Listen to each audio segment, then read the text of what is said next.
Bonsoir à tous. Depuis plus de 30 ans, j'ai la chance de travailler sur la littérature comme journaliste, vous l'avez dit, comme animateur de débat, comme directeur de festival, comme éditeur. J'ai la chance de lire des œuvres, de côtoyer des auteurs, de les interroger sur leur travail, des écrivains du monde francophone, essentiellement de l'Afrique, de la Caraïbe, mais aussi du monde entier. Un travail passionnant, privilégié, qui consiste essentiellement à partager des coups de cœur, encourager des découvertes, essayer de transmettre des enthousiasmes. C'est ce que je compte faire avec vous durant cette intervention en vous parlant de ces écrivains originaires de l'Asie orientale qui, au cours de ces dernières années, ont choisi d'écrire en français. Mais auparavant, je voudrais faire avec vous un rapide historique d'une bibliothèque française afin de mesurer l'évolution de son contenu jusqu'à l'arrivée de ces nouveaux venus. En effet, un grand lecteur en France, en 1900, qu'avait-il dans sa bibliothèque ? Je vais essayer de répondre à cette question et d'imaginer aussi 100 ans plus tard, c'est-à-dire en 2000, l'évolution de cette même bibliothèque. Ce sera l'occasion de constater que la langue française n'est plus l'usage exclusif des auteurs de France ou d'Europe, si l'on veut bien accepter d'inclure les auteurs de Belgique et de Suisse, mais que les anciens territoires colonisés et les actuels départements d'outre-mer fournissent désormais, eux aussi, une belle et riche littérature. L'occasion aussi de constater qu'après quelques pionniers, et singulièrement depuis quelques années, des auteurs venus du monde entier ont choisi d'écrire en français. Parmi ceux-ci, je m'attacherai à présenter les écrivains qui, ces dernières années, sont issus, ou leurs parents, du continent asiatique et ont choisi d'écrire en français.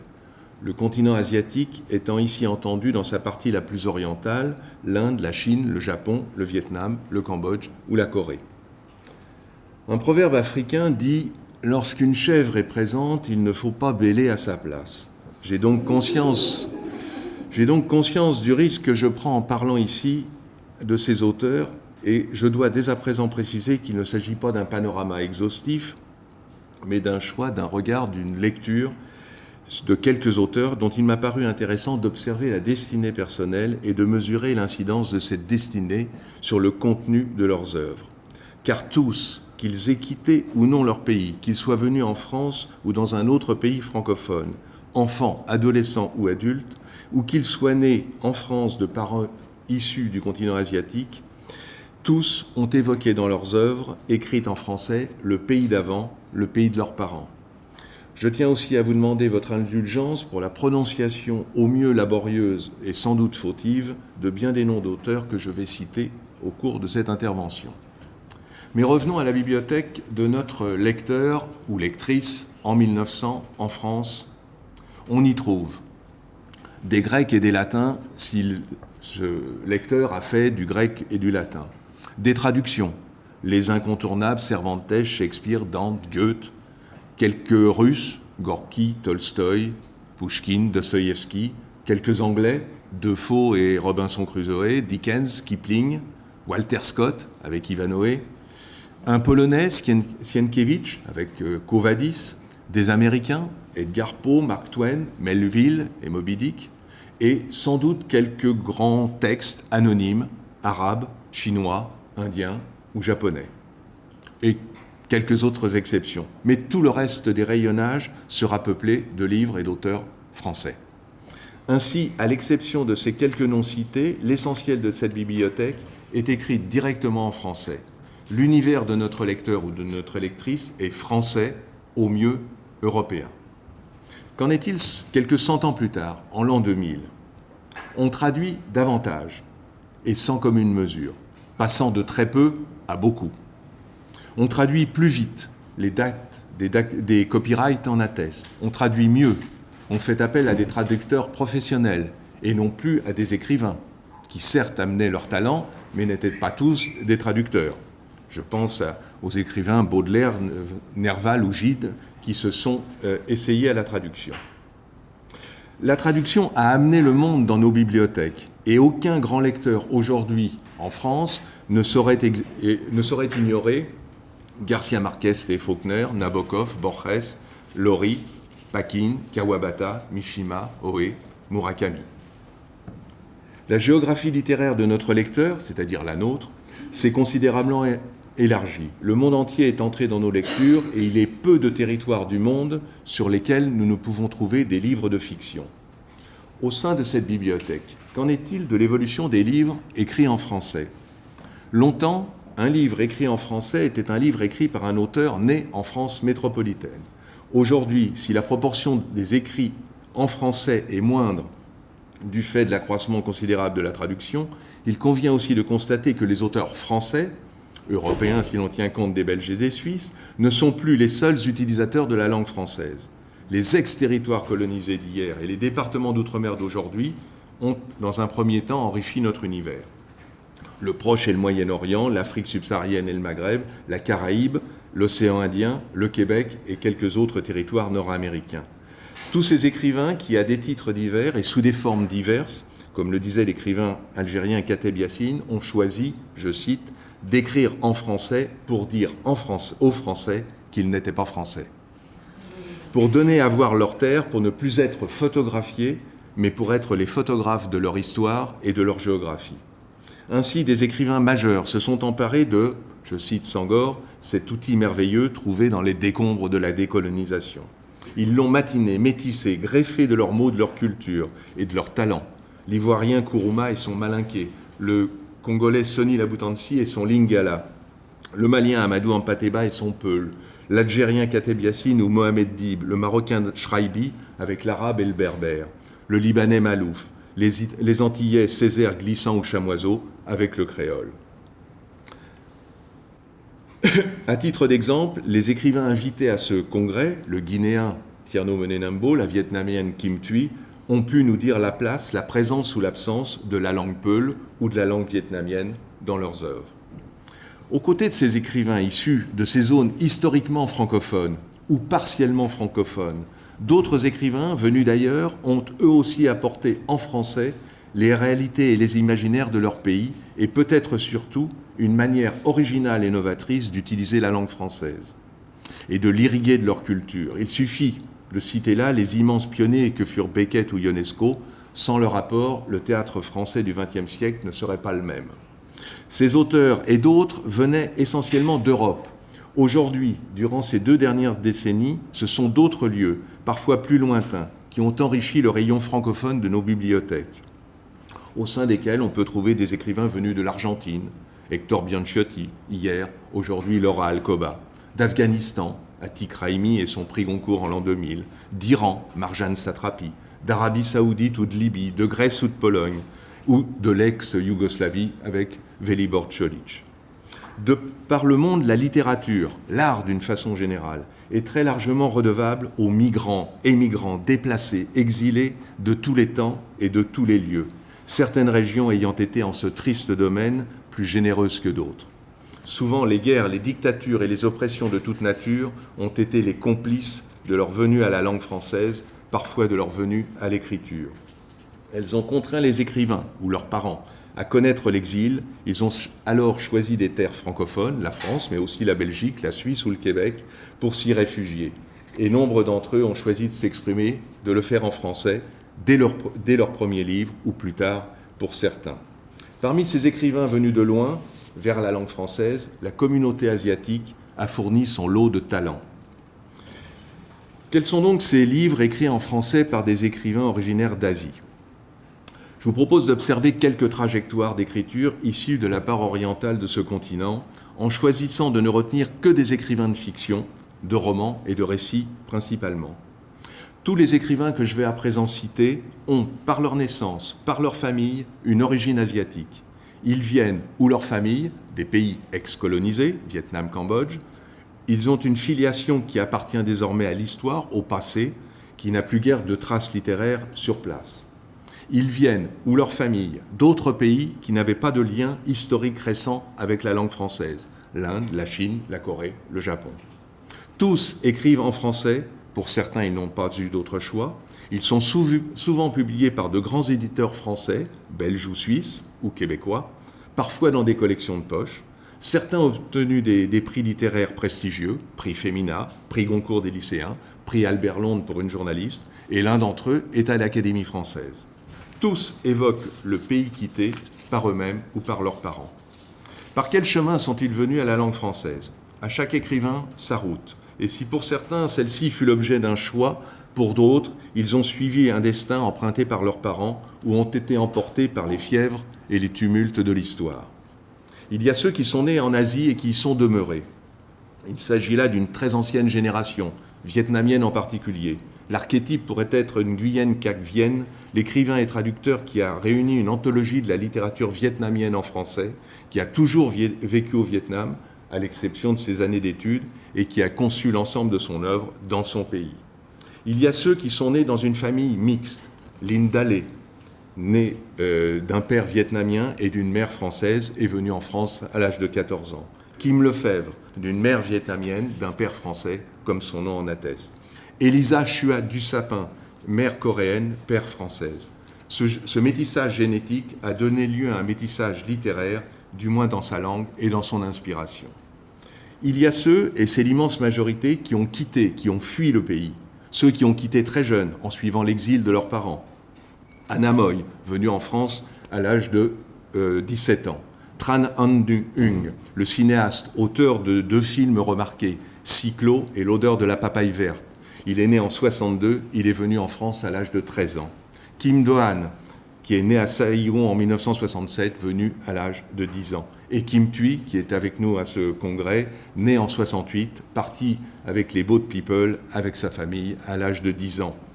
Kim Thuy qui dit à propos de la langue française « J'aime beaucoup les mots, le français est la langue avec laquelle je suis devenu adulte, c'est ma 2e langue maternelle, je la sens, elle m'habite. » Il y a ceux qui ont quitté adultes vers la France, le Québec, le Canada. François Cheng, le grand pionnier, aujourd'hui académicien, né en 1929, est venu en France et il y est resté à partir de 1949. Dai Sijie, né en 1954, venu en France en 1984. Ying Chen, parti au Québec à l'âge de 28 ans. Ou Yading, naturalisé français à l'âge de 35 ans. Il y a ceux qui ont quitté aussi le Cambodge, le réalisateur Ritipan, né en 64, venu en France en 80. Il y a celles en l'occurrence, qui sont nés hors d'Asie. Minh Tran Nguyen, qui est née à Clamart, de parents vietnamiens, tout comme Do Han Bui, qui est née, elle, au Mans, tout aussi de parents vietnamiens. Elles sont donc françaises, pur produit de l'école française. On peut leur adjoindre le cas d'Elisa Chua Dussapin, qui est née en Corrèze, qui vit aujourd'hui en Suisse, qui est d'une mère coréenne et d'un père français. Enfin, il y a des choix plus personnels. Celui de Ok Chung, qui est né au Japon, de parents coréens et qui a fait ses études à Montréal et qui est resté. Voilà ce qu'il dit de la langue française. Le français est ma langue d'adoption, mais n'est-il pas plus juste de dire que c'est elle qui m'a adopté, comme des parents adoptent un orphelin sans son consentement? Si j'écris en français, ce n'est pas tant parce que je trouve la langue française belle que parce que j'ai quelque chose à dire. Et paradoxalement, ce que j'ai à dire est ma condition d'exilé. Je parle, je pense, j'existe dans une langue accidentelle, et si je suis devenu écrivain, c'est encore par accident. Le métier de conteur est l'héritage que j'ai reçu de ma condition d'être en exil. Il y a aussi le choix de sa compatriote Jack Kang, qui a fait des études de langue française en Corée avant de les poursuivre en France, d'y demeurer, d'y écrire en français, et un itinéraire qu'elle a raconté dans son dernier livre qui s'intitule « L'étrangère ». Il y a celui de Shan Sa, né en Chine en 1972, venu en France en 1990, au moment des événements de la place Tiananmen, afin d'y poursuivre ses études. Elle y est demeurée, elle est même devenue la secrétaire du peintre Balthus, et elle écrit ses romans en français.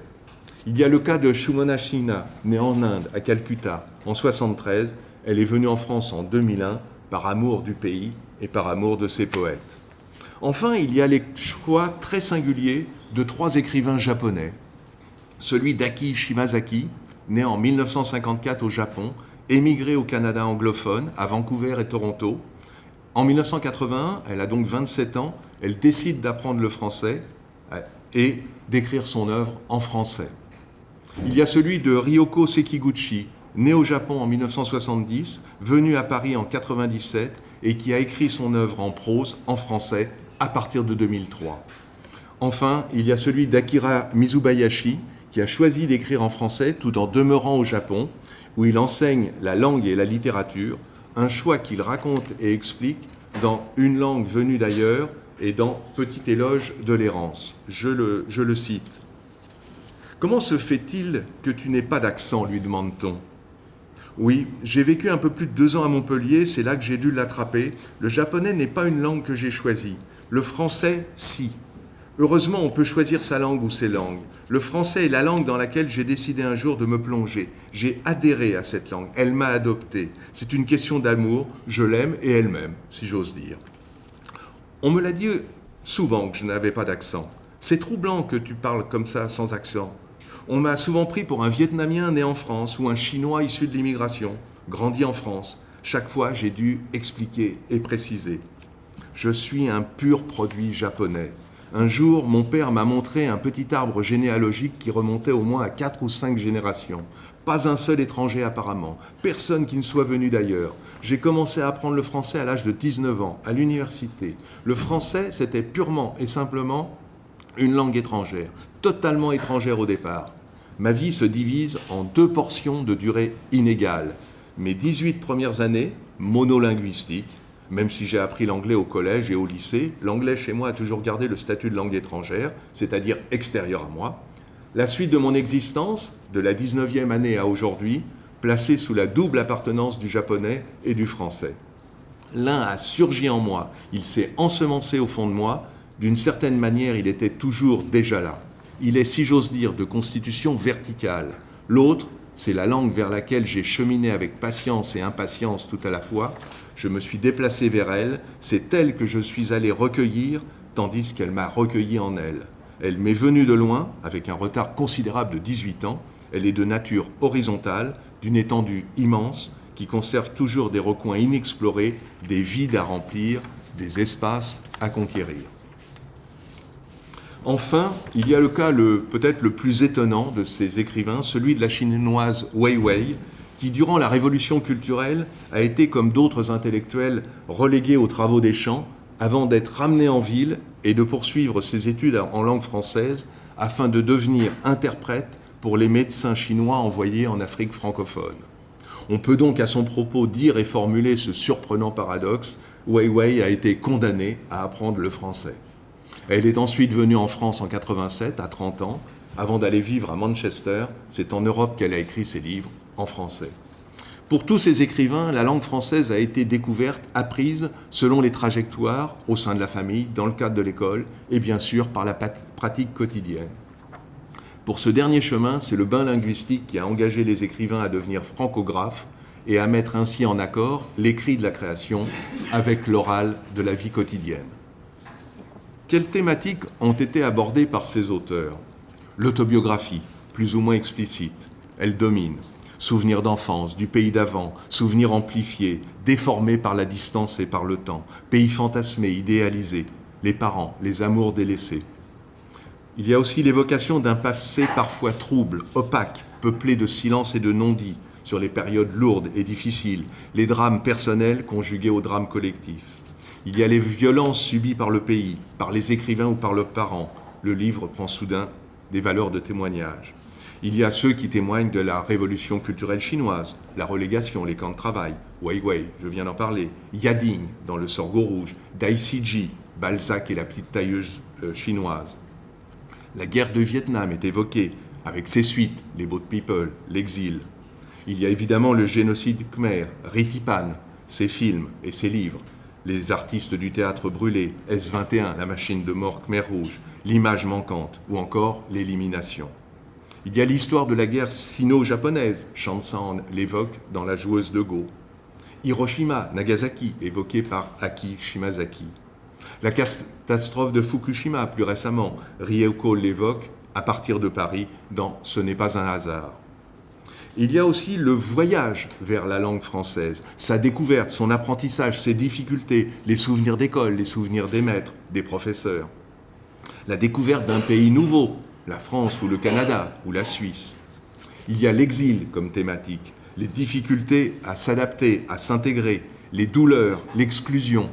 Kim Thuy, dans Vie, évoque la trajectoire d'une exilée, la décadence d'une famille aisée et son éclatement. Le fait d'être étranger, ou du moins perçu comme un étranger, avec un racisme parfois latent et parfois exprimé.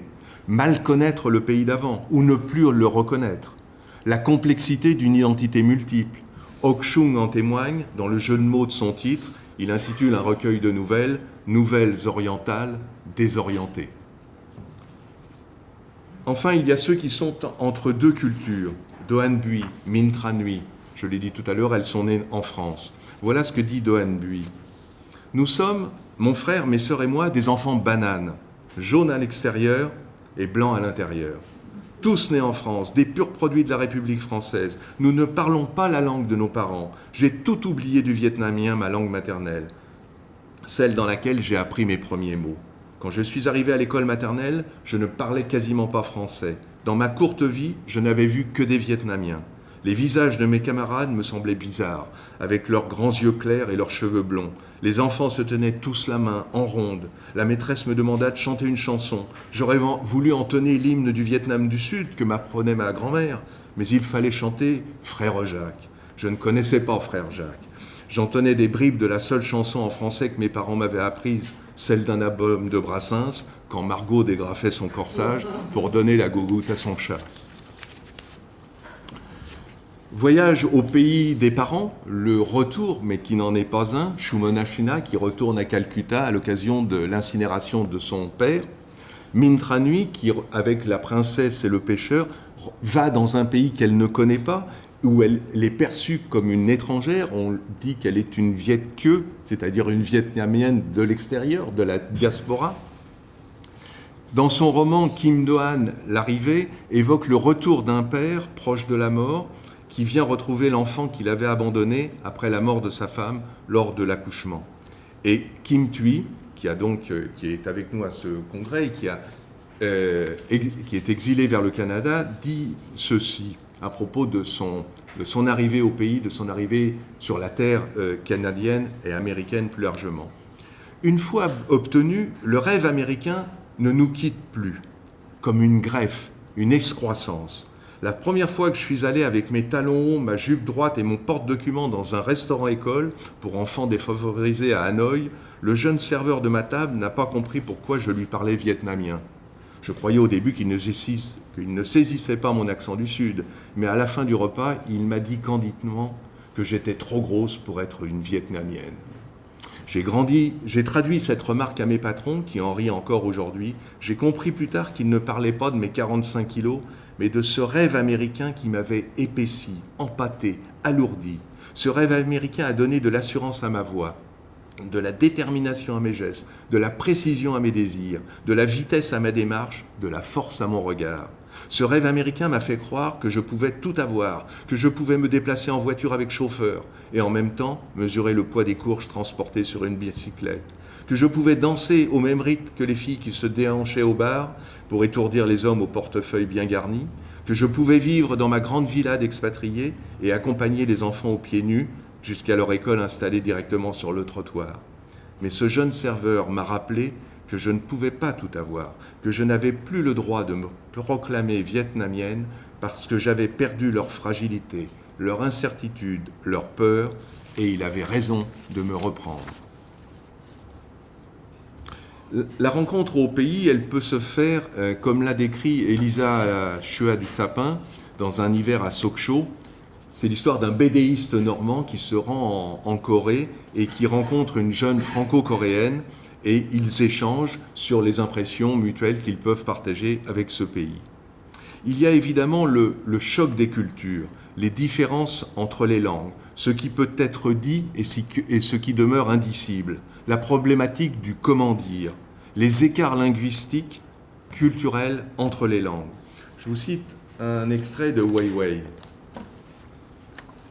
Le français comporte seulement des termes généraux pour désigner frère, sœur, oncle, tante, cousin, cousine, mais pas de termes spécifiques pour dire comme nous en chinois, j'ai, frère aîné, di, frère cadet, ji, je prononce sans doute très mal, sœur aînée, mei, sœur cadette, bo, oncle qui est le frère aîné du père, chou, oncle qui est le frère cadet du père, jiu, oncle qui est le frère de la mère, gu, tante qui est la sœur du père, yi, tante qui est la sœur de la mère, tanji, cousin du côté paternel plus âgé que moi, Biodai, cousin du côté maternel plus jeune que moi, etc., etc.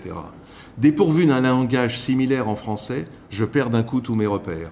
Comment comprendre et traduire par exemple une phrase aussi simple que celle-ci, « La sœur de Jean est arrivée à 7 heures du soir », quand rien ne me permet de savoir si elle est plus âgée ou plus jeune que Jean. Le chinois possède des termes pour sœur aînée ou sœur cadette, mais pas de terme général pour sœur. Si je mettais en chinois « La sœur aînée ou sœur cadette de Jean est arrivée à 7 heures du soir », ça n'aurait pas de sens. De même, si on me donne à traduire en français une phrase composée de 5 caractères chinois, Wo, Bu, Mu, Shi, Le, devrais-je mettre « Ma tante, qui est la femme de mon oncle, qui est le frère aîné de mon père, est morte » pour être fidèle au texte chinois original et éliminer par là toute confusion possible, ou « La femme du frère aîné de mon père est morte » pour que la traduction soit moins lourde et plus compréhensible, ou tout simplement « La femme de mon oncle est morte ». Donc problème de traduction et problème d'écart entre les langues. Il y a aussi les auteurs qui souhaitent établir une distance entre le pays quitté et leur écriture. Ils sont assez rares. Mais par exemple, Yading s'y est essayé en créant des romans policiers ou en créant des romans de type fantastique. C'est le cas aussi de Linda Lê, la vietnamienne, qui a créé des monstres, des fantômes, des forces obscures et qui les fait se mouvoir dans un pays qui n'est pas nommé. Au demeurant, il y a très peu parmi ces auteurs d'auteurs qui n'expriment pas le pays quitté. Comment et par quel biais s'exprime la présence du pays ? Dans les titres. Parfois, ce sont des indicateurs, des indices de l'origine. Est-ce le choix de l'auteur ou le choix de l'éditeur ? Je ne le sais pas. En tous les cas, il y a la volonté d'inscrire l'auteur dans une géographie attractive, peut-être exotique, pour le lecteur européen. Par exemple, tous les titres de Kim Thuy, ces 3 titres, Rue, Man et Vie, appartiennent au vocabulaire vietnamien. Tous les titres, les 13 titres d'Aki Shimazaki, se passent au Japon, dans un univers exclusivement japonais, nulle trace d'exil, et tous portent des noms japonais. Tsubaki, camélia, Amagori, coquillage, palourde, je crois. Otaru, luciole, Zakaru, grenadier, tombeau, libellule. Seul le mot japonais figure sur la couverture. Les titres à la géographie immédiatement identifiable. Lettres chinoises de Yixen, Balzac et la petite tailleuse chinoise d'Aïsiji, Calcutta, Shumonashina, les eaux mortes du Mékong, Kim Lefebvre. Ceux qui sont moins immédiats mais néanmoins typés, Riz noir, l'écho des rizières, parfum de pagode pour Anna Moy, la joueuse de Go, Shansa, le bonze et la femme transie, Zhang Kan, à l'orient de tout, François Cheng. D'autres choisissent la distance, l'universalité, Yingchen, la chinoise émigrée au Canada, immobile, l'ingratitude, ou encore la vietnamienne Do Han Bui, le silence de mon père. Et il n'est pas dit que le père était vietnamien. Ou, plus ambigu, le titre de Ryoko Sekiguchi, Ce n'est pas un hasard, mais sous-titré Chronique japonaise. Il y a la présence, évidemment, dans la langue du pays quitté, dans le texte lui-même, dans les prénoms et les noms des personnages, dans les noms des lieux, dans la présence du vocabulaire spécialisé, en particulier la botanique, la gastronomie. Dans le dernier livre de Kim Thuy, l'éditeur a fait figurer non seulement un glossaire, mais un appendice avec quelques recettes de cuisine. Outre la langue, quels sont aussi les liens avec le pays quitté ? Il y a cette langue perdue qu'évoque Do Han Bui, mais aussi la langue conservée, préservée, écrite, entretenue, parfois non sans contrainte. Il y a les auteurs qui écrivent dans les 2 langues. François Cheng, qui continue d'écrire en chinois et qui écrit en français. Dong Qiang, qui a écrit un recueil de calligraphie dans les 2 langues. Le livre s'intitule « L'autre main ». Shumonashina, qui écrit de la poésie en bengali et qui écrit ses romans en français. De même, Ryoko Sekiguchi, qui écrit ses poèmes en japonais et ses romans en français. Il y a ceux qui pratiquent bien sûr la traduction. François Cheng, qui a consacré une large part de sa vie à traduire Victor Hugo, Henri Michaud ou René Char. Yading, qui a traduit Baudelaire, Camus et Sartre. Shumonashina, qui traduit les poètes bengalis en français. Ryoko Sekiguchi, une fois encore, traductrice dans l'une et l'autre langue. Elle traduit pour le Japon et pour le japonais Patrick Chamoiseau, Jean Echenoz, Zeina Abiracheb. Elles seront, je crois, très prochainement au Japon ensemble, et elle traduit également Atiq Rahimi. Ou Kim Lefebvre, qui elle traduit vers le français des auteurs comme Duong Tuong. Enfin, il y a ceux qui ont fait un travail universitaire entre les deux langues. Jacques Kang, le coréen, a comparé dans ses travaux universitaires André Breton et Ying Sang, celui que l'on appelle le Rimbaud coréen. Il y a ceux qui souhaitent transmettre le patrimoine, Minh Tran Nguyen, dans un livre intitulé « Le lac né en une nuit et autres légendes du Vietnam ». Krishna Madhavan, l'Indien de Pondichéry, qui a écrit cette pièce de théâtre « La malédiction des femmes », qui est une relecture théâtrale du Mahabharata. L'importance de la cuisine, de la gastronomie, le moyen de garder le contact, la trace du pays quitté, du pays d'avant, les senteurs, les saveurs, le rite du repas, vecteur de culture révélateur et métaphore.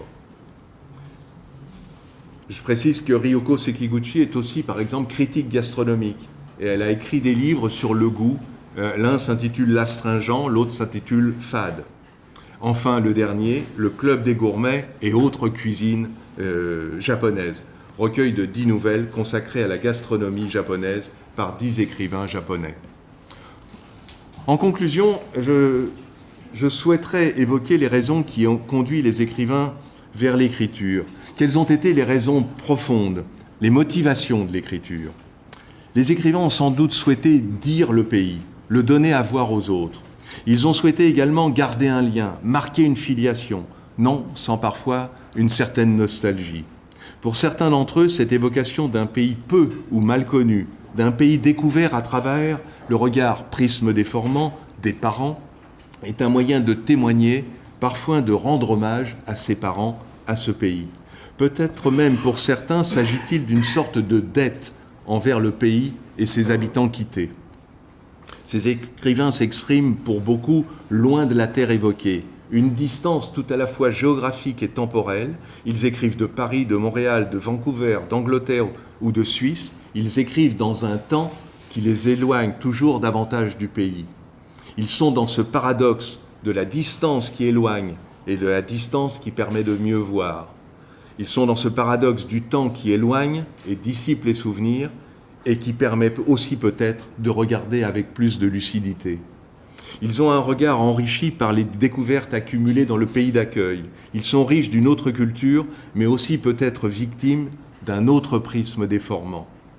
Qu'importe, du moins égoïstement pour nous, ils ont en commun d'avoir su dépasser, sans doute en grande partie grâce à l'écriture, les douleurs endurées, par eux-mêmes ou par leurs proches. Ils ont eu l'audace et la bonne idée de choisir la fiction, de l'écrire en français, de choisir l'évasion romanesque pour nous donner à voir, entendre, sentir et ressentir leurs émotions.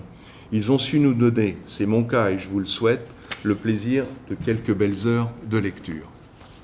Je vous remercie.